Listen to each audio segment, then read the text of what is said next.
All right, well, the coronavirus has crippled businesses across all industries and exposed fragilities in supply chains. And how these businesses respond could be the difference between surviving the outbreak or suffering further. Well, joining us now from Switzerland is Howard Yu, Professor of Management and Innovation at IMD Businesss School. It's great to have you, Howard. Amid these business closures, what should companies be doing right now to prepare for a situation that is expected to get worse before it gets better?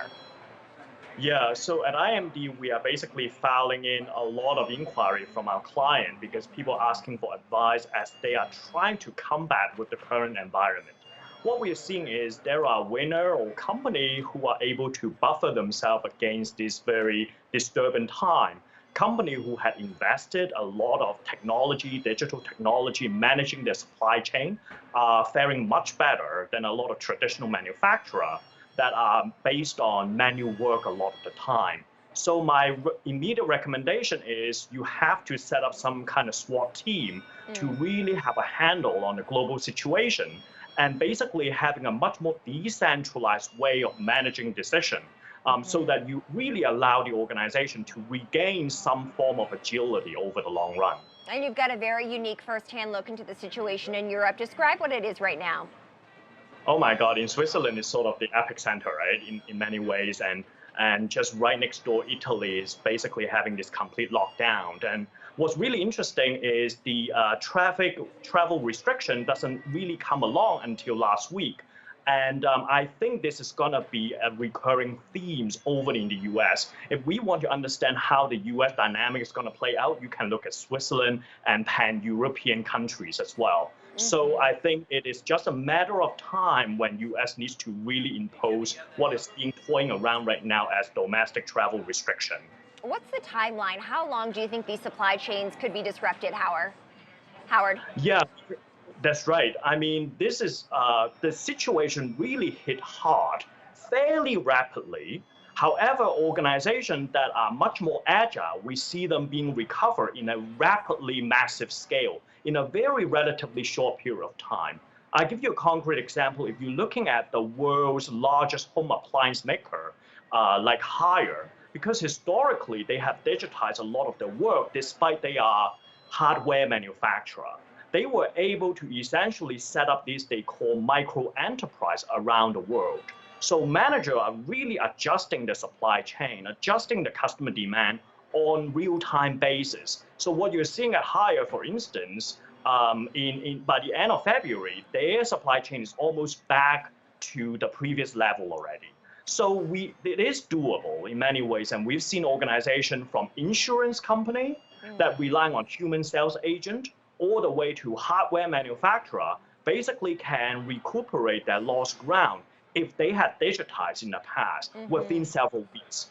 Companies that don't do so probably take a much longer period of time. Okay, so which companies, I want you to name a few if you can, Howard, are better poised to weather this storm than others, and which companies are the most vulnerable?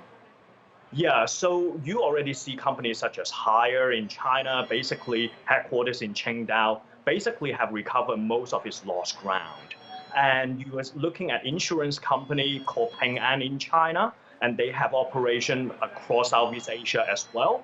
Some part of their business get hit hard, like the life insurance, but they also have a lot of the cloud-based solution. So that part of the business basically took off. So overall, they don't have much affected. And you can almost conjecture to more traditional company, where company relying a lot of manual processes and operating procedures are pretty much standard and traditional. Those are the ones who recover the hardest, particularly if an organization have optimized its supply chain using just-in-time management and Toyota production system. Those would be finding very, very hard to have that resilience right now.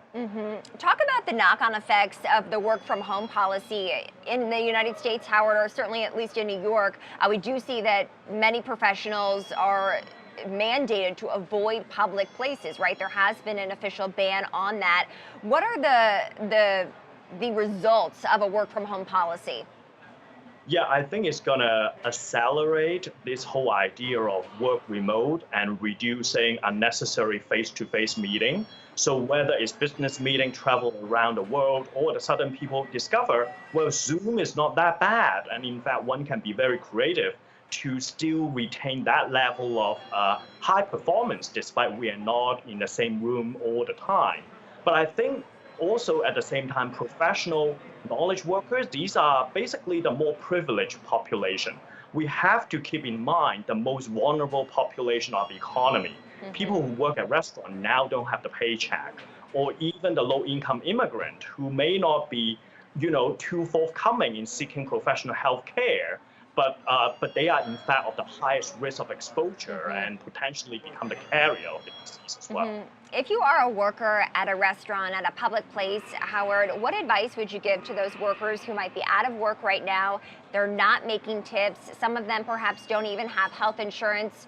What is the best thing that they should be doing right now? Well, I think this is where the organized movement needs to get pushed forward, because for the longest time, for whatever reason, we are not in a society to things to give a free handout, and this is exactly the time we challenge that long-held assumption. So for workers, before really we are struggling mightily, which we already have, we have to use online technologies to really instigate a sort of a movement to bring the awareness that, gig economy is great. We only reward people have self-determination is great. But in external shock like this, is really, we have to safeguard the society and provide certain kind of safety that unseen before. Okay, Howard Yu, he's a professor of management and innovation at IMD Business School, joining us live from Switzerland.